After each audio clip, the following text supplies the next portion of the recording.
Hi, Insta family. It is Saturday. I am sweating again today. I think that's going to be the way it is for the rest of the summer. So just understand that when I go like this or like this, um, there's actual water just rushing from my body.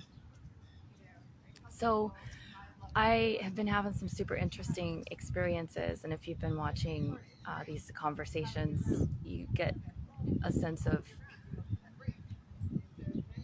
maybe not exactly what my particular story is, but a sense of maybe some of the questions that I've been asking.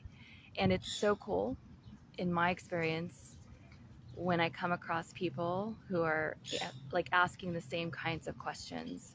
So that's my way of saying that even though I talk about myself and my perspective, I understand, like I'm offering this to you to help you with your story, the questions that you're currently asking, and the experiences that you're currently having, and how you might play with those, work with those, approach those from multiple directions so that you have more opportunities to make the choices that are most aligned for you.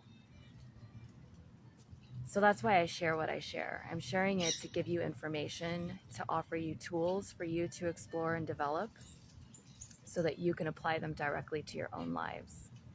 So, oh my goodness. Okay, so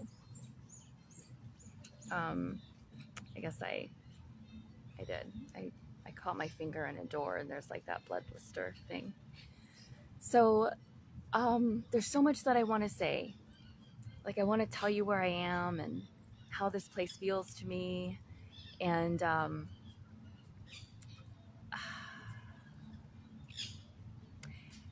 don't think the place is so important right now, but what is important for you is that I have been following this undefined, like there's no words for it. There's no words for the reason for why I'm attracted to this place that I've been attracted to. But the first time I came up here, the beaches that I went to were just absolutely like, they just like, wow. Like it's beautiful where I'm living currently, but coming to this place, I was like, oh my God, this is amazing. And so I came back up here for a class today, and this is what I'm inspired to share is some of what came out of this class experience. But the piece for you in this story of, wow, this is a really cool place and I like this place feels like, what I've been saying to myself is there's something here, there's something that's talking to me here, and I don't know what it is, and I just keep feeling my way around. um, and I might look a little bit suspicious to people. I'm thinking specifically of like a storefront environment that I was in, and I've been in this store a couple of times now, and I just wander around and I feel like I could look a little suspicious to people because, like, in my mind, what is she doing? And I'm literally like, first of all, I don't want to leave. It feels so good. So for you, pay attention to that feeling.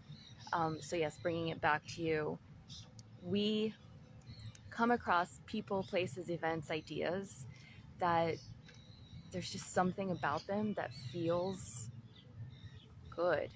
And good, maybe that's not the word that you use. And listen, there are just all sorts of critters flying around, and I try to practice my let it be, but I gotta swat at it. So there's gonna be a lot of action on this video. So maybe good's not the word that you would use. Maybe you feel comfortable, you feel calm. Um, you might use the word resonant or aligned. There's the spirit of something calling you. You feel energized. Those are all kinds of words that could show up when you come across a person, place, or thing, or experience or idea that just is like, wow, I want it. I want to stay with that. I want more of that. And it's really, I'm going to use the word important. It's really important that we follow that. it may not take us across the world or across the country or even across the city, but there's meaning in it for each of us, and we individually are going to decide what that meaning is or isn't, but we won't be able to engage with it, learn from it, receive from it, offer back to it at all if we don't allow ourselves to follow it and be in it and play with it. And that's what I've been doing. So, oh, like I said before, even though it's really hot, I love everything about this. I love the way the whole coast smells and feels, and the salt in the air, and the way the like breathing in water. So even in my discomfort, I feel on one level at home, on another level I don't, and that's part of what brought me up here. So following a feeling is my message for this video today, or my message for this conversation, never mind that it's a video. And I want to speak to the parts of us that want a yes or no answer. Do I do this or do I not do this? Do I stay or do I go? Do I apply for this thing or do I not apply for this thing? Do I ask for this or do I not ask for it? Do I decline or do I accept? Yes or no? Do I or don't I? And I think a lot of us want yes or no. We want a clear yes or no answer, like which direction do I go in? I think that's probably relevant for a lot of people. What's my next step? Things like that. And there are times when there is a 1 or 2. It's option 1 or 2, or maybe 3, but there's an option and it's right or wrong. There's a yes or no quality. I don't know about right or wrong. Sometimes there's right or wrong, but I think in the bigger picture of life, it's less about right or wrong and more about other things like timing, and is this actually lined up with who I am expressing or who I am working towards in myself going forward, or am I going to make this decision and take myself way off track, knowingly or unknowingly? I think really a lot of us are asking those kinds of questions, and those kinds of questions sometimes have a yes, no, right, wrong, right, left, forward, backward, stay put kind of answer. It's a clear, this is the answer.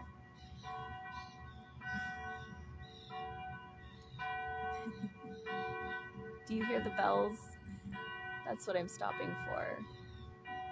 So I'm just gonna let them, yeah. So, tangent, I was recently listening to a very quick conversation about bells in certain towns, or bells in towns anywhere. And the idea was that the bells of the church, or whatever bells were being sounded, they like put out a vibration in the town, and the vibration had a certain like a measurable frequency that kept a certain peace in the town. And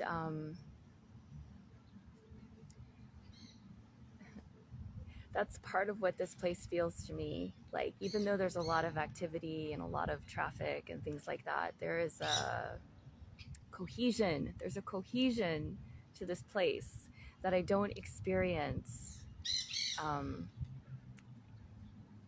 where I'm currently living, like in the town that I currently live in. So anyway, it's not a good or a bad, it's just noticing and feeling my way through it. Okay, so there's a lot of layers to this, this conversation. So just hang with me. If you've watched my videos before, you understand that I'm not necessarily a linear speaker. There's a lot of layers. There's just a lot of layers to how I experience life, and there's a lot of layers to my conversation. And you know, if you need that linear 1, 2, 3, most of the time I'm not going to be that person for you. So I came up to take a tarot class, and I've taken a lot of tarot classes. I've completed full tarot programs, etc., etc. And I've been doing this over the years, and then I set tarot down for a period of time. And for reasons like I was really struggling with archetypes and symbolism. I didn't believe that they were still relevant. I was really struggling with the relevancy of our symbolism and our archetypes. You know, we're coming into this new age, and not like new age, but like this new time in human expression, evolution, history, whatever. And I wasn't feeling like the symbols and archetypes that we'd had up to this point were actually able to carry us into this new experience of ourselves as countries, as land masses, as intellectual, creative, whatever. And then I also simultaneously questioned the need for these external information sources. So I put them down. I put the cards down for a few years, actually. And I've been working with my relationship with symbols, symbolic language, archetypes, etc. And I had a very recent, very impactful experience with a couple who does archetypal work, and I'll talk about that later. I'm still taking in a lot of what that experience was for me. However, a couple of things. I am reminded of how powerful archetypal symbolic language is to the human mind and spirit. And I have been encouraged to allow this curiosity about what are the new archetypes to be a question that I'm asking. So, coming back to Tarot, my experience with Tarot is that Tarot is like physical dreams, physical dream scenes that we can pull like with our hands. I know you guys can't see my hands, I talk with them a lot, but Tarot is, for me, it's not a magical practice. It is like pulling dreams into waking time, so I can. It's like pulling dreams, dream information. Dreams are very powerful as guides and sources of information and sources for healing and all of this. And the tarot is just another. It's a physical symbol, or maybe better put, it is a physical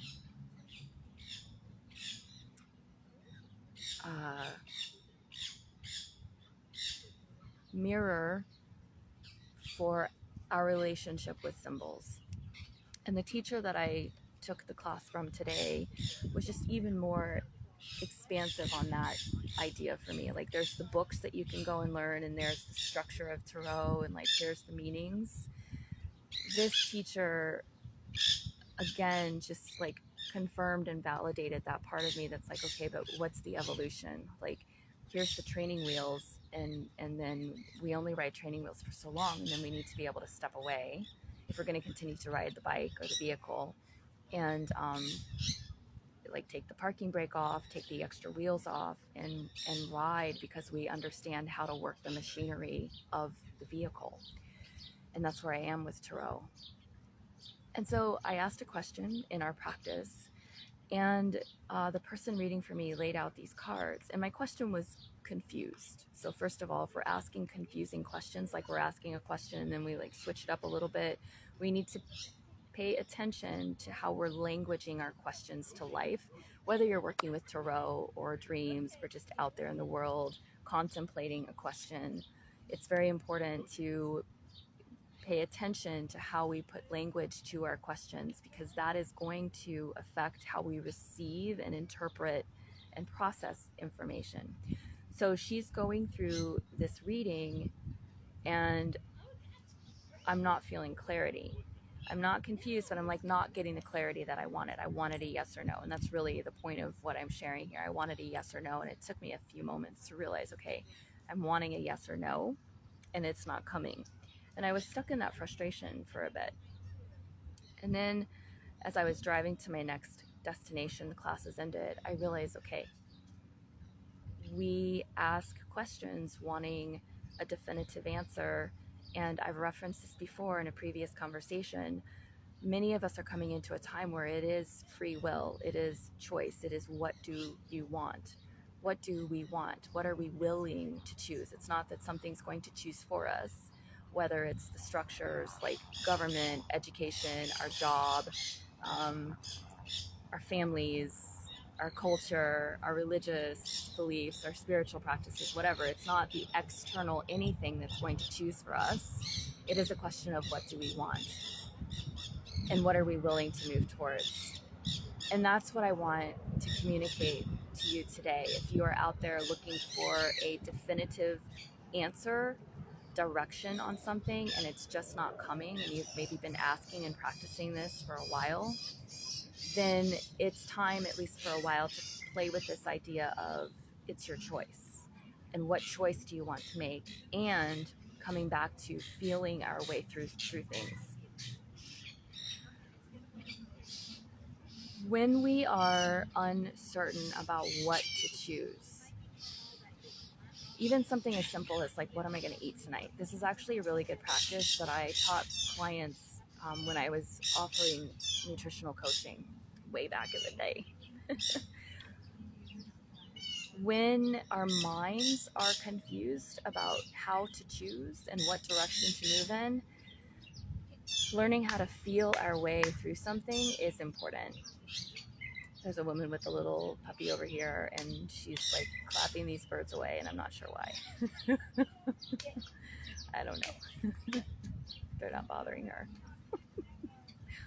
One just flew by. They're like, dude, this is our tree. Like, this is our tree. What do you want? I don't know. We're so funny as humans. We're just like, no, this is my territory. I live here. Like, she's literally chasing them off the light post. I have no idea. I don't know. Something's going on. I find it fascinating. So fascinating. Feeling our way through. So, how do you feel your way through? Lots of ways to do this. If you already have a solid relationship with your feeling sense of things, then keep it up. If you don't,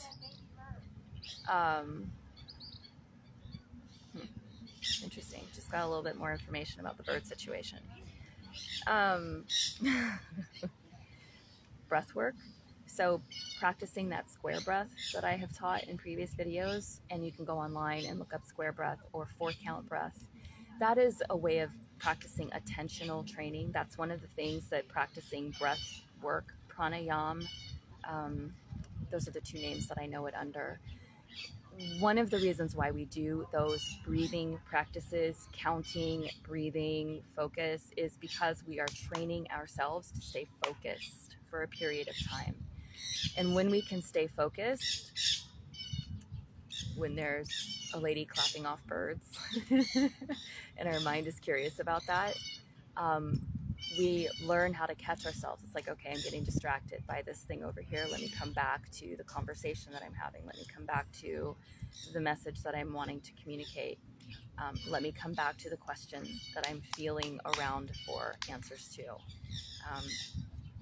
Let me come back to the way that my body feels when I'm thinking about having difficult conversations, so that I can begin to locate the parts in me or the places in me where I don't want to show up. I don't want to confront or face. So many reasons why we bring ourselves back to focus. So the 4-count breath, or the square breath, people call it, that's one way of training ourselves.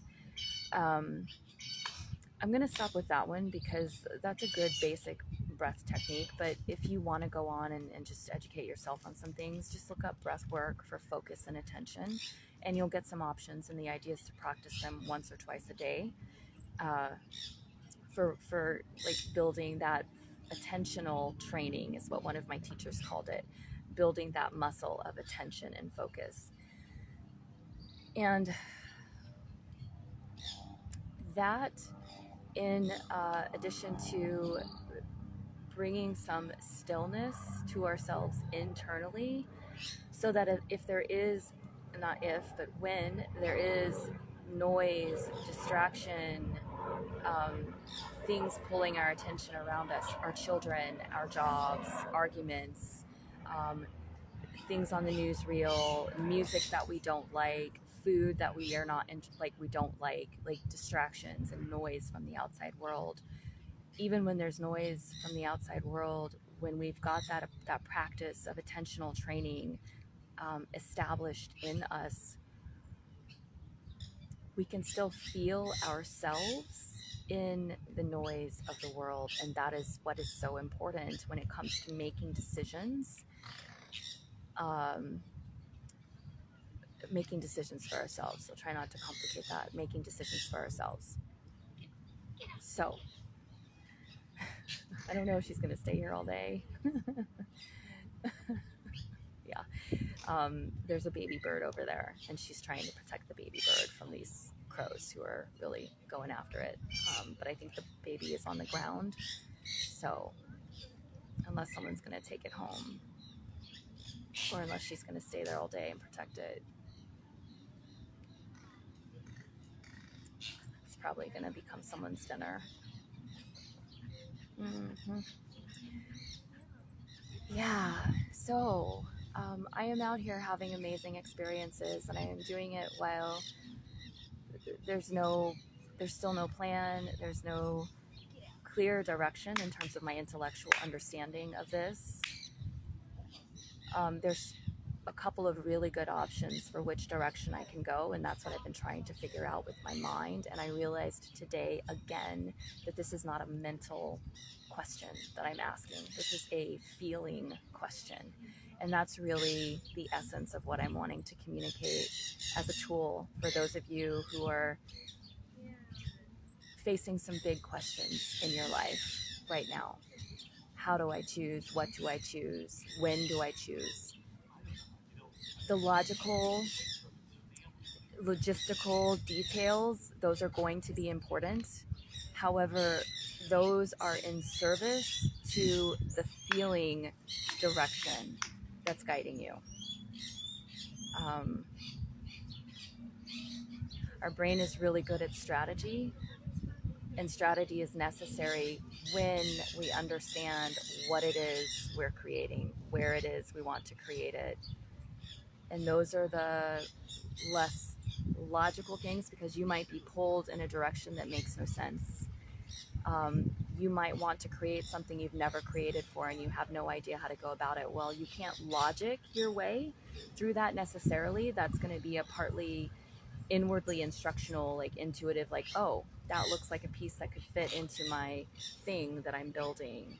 And then once you've pulled the piece in, you're going to learn about the piece, learn how to use it, etc.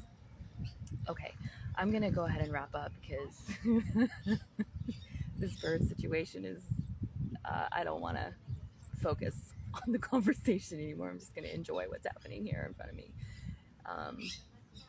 I hope that you all are doing well, and I will talk with you again. Thanks for hanging out with me.